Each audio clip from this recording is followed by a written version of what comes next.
American mechanic Charles Strite invented something humanity had desired for millennia, the automatic toaster.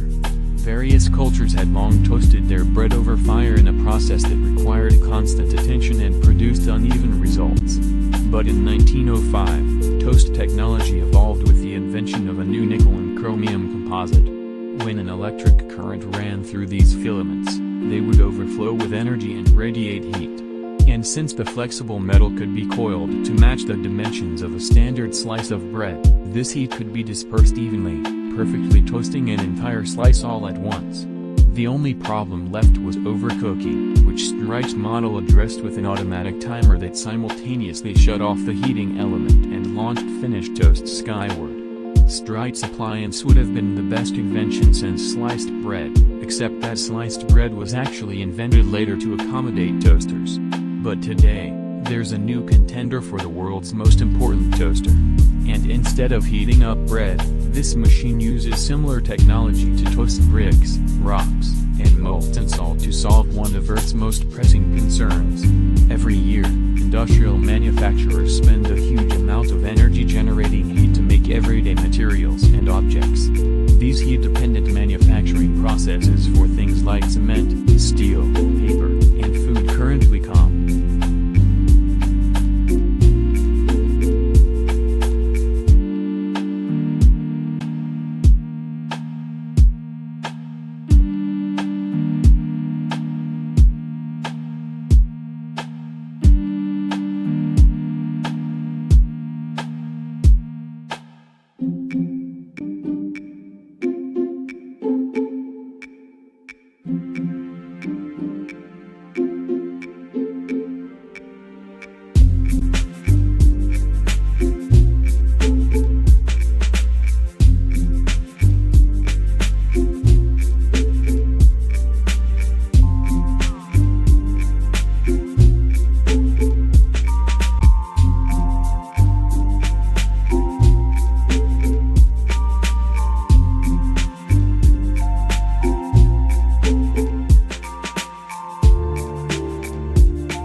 Of our annual global energy consumption. And since most companies use fossil fuels to reach these high temperatures, industrial heat also accounts for 20% of our annual global carbon pollution. Thankfully, this is where our giant toaster comes in.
This century-old technology is much more efficient than fossil fuels at generating heat. Meanwhile, the bricks, rocks, and molten salt we mentioned earlier are cheap, abundant, and excellent at storing heat, if they're heated evenly.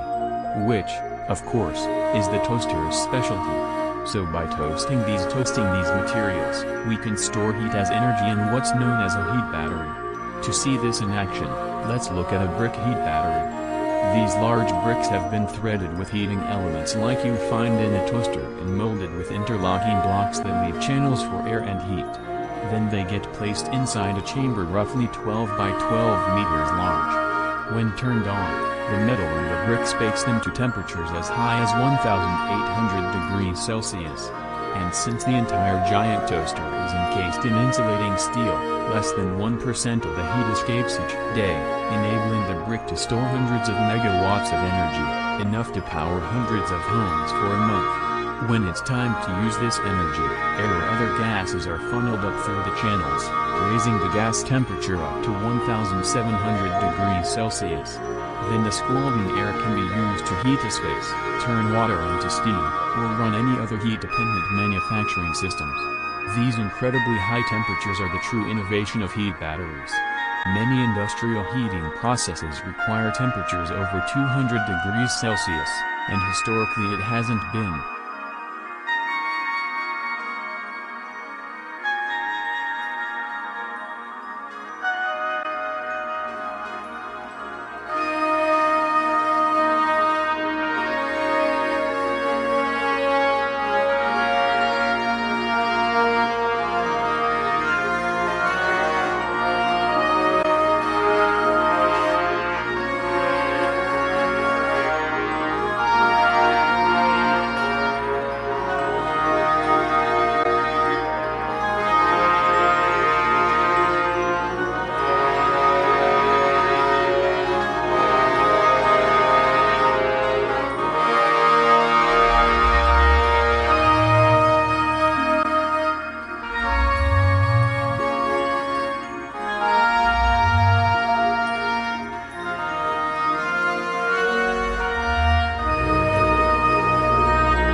Feasible to reach those temperatures without burning fossil fuels.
But heat batteries can slowly store energy over a long period of time and then let it all out in short spurts of extreme heat. And this slow storage approach also helps solve another problem.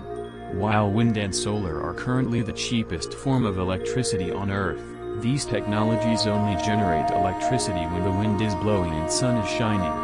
But by storing that energy in heat batteries, we can use it later regardless of the weather.